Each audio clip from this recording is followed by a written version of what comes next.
Welcome back, everyone, to the deep dive.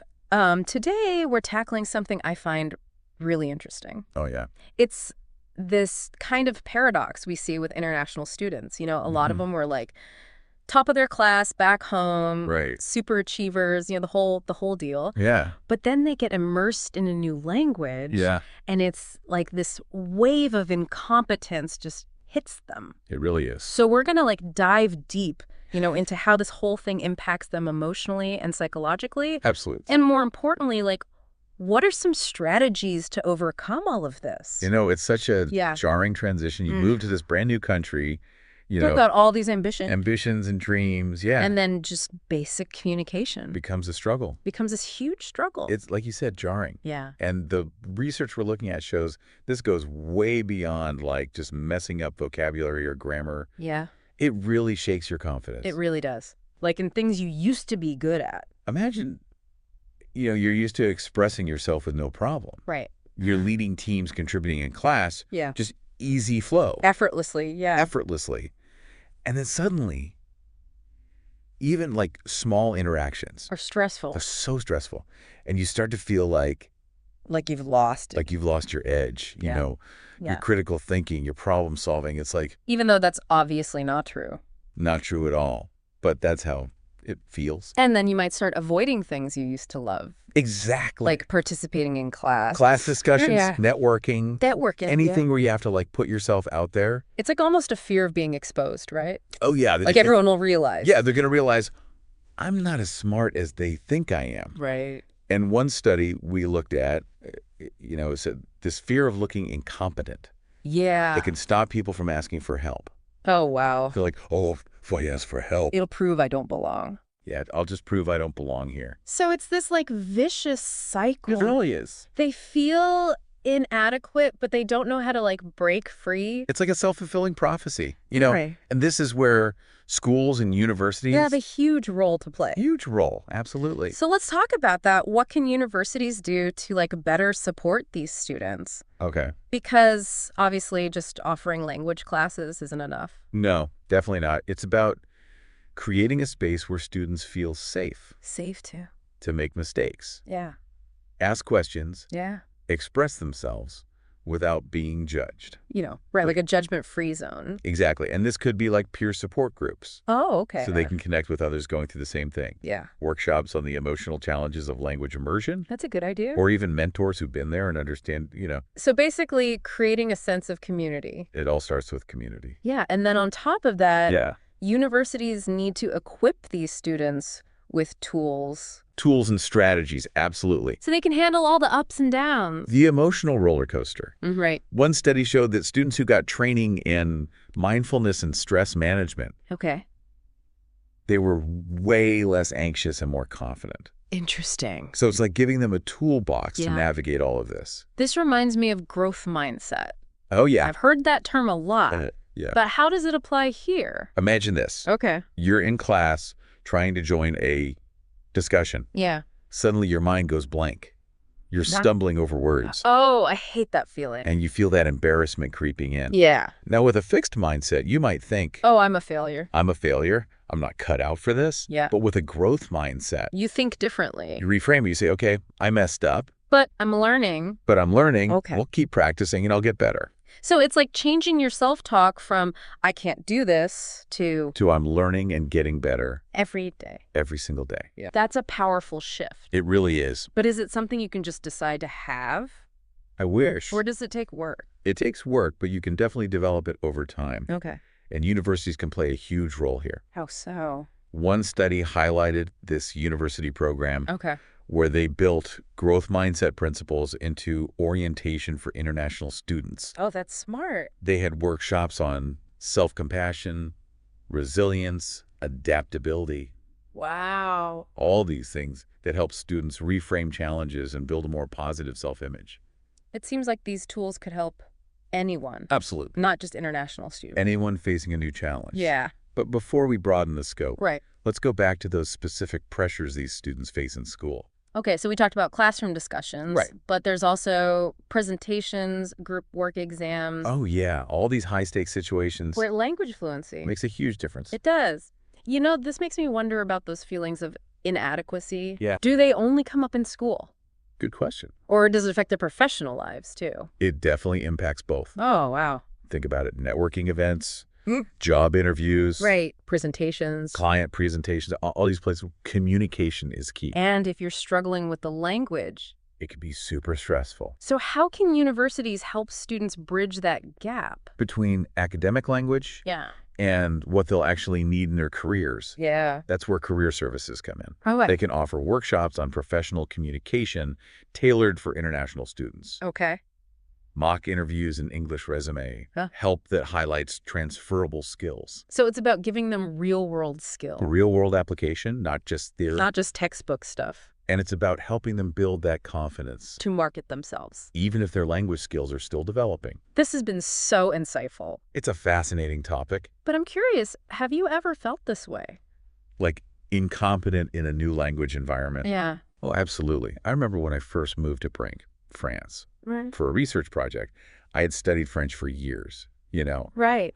but actually living there, using it all the time. Yeah. It was like a whole other level. I bet. Ordering coffee, Yeah. asking for directions, even just chatting. Yeah. It felt impossible. So how did that make you feel? Honestly, it was humbling. Humbling. I went from feeling confident and, articulate Yeah. to constantly messing up. Right. I was so frustrated. Like, what was the point of all that studying? You'd think with your background you wouldn't be faced by that. You'd think so, right? But it just shows how much this can affect anyone. Anyone. It really highlights that struggling with language, Yeah. it's not about intelligence or your worth. Right. It's just part of learning Everyone goes through it. to some degree. Yeah. That's a good point. It makes me think about how we can apply this to other challenges, too. Oh, absolutely. Not just language, because it's about building resilience and a growth mindset. In every part of life. Yeah, exactly. That's what I find so interesting about this topic. You too? What these international students learn can teach us all how to handle tough situations. Exactly. So let's talk strategies. We've touched on growth mindset and self-compassion. Right. What else can help, not just these students, but all of us? One big thing is goal setting. Okay, It's easy to feel overwhelmed with something as big as language, right. but break it down into smaller goals. More manageable. Yeah, and you start to feel that progress. That sense of accomplishment. It keeps you going. It's like, how do you eat an elephant? One bite at a time. Exactly. Hmm. And for language learning, those bites could be, Learning a few new words each day, right, talking to a native speaker for a bit every week, yeah. maybe watching a movie without subtitles.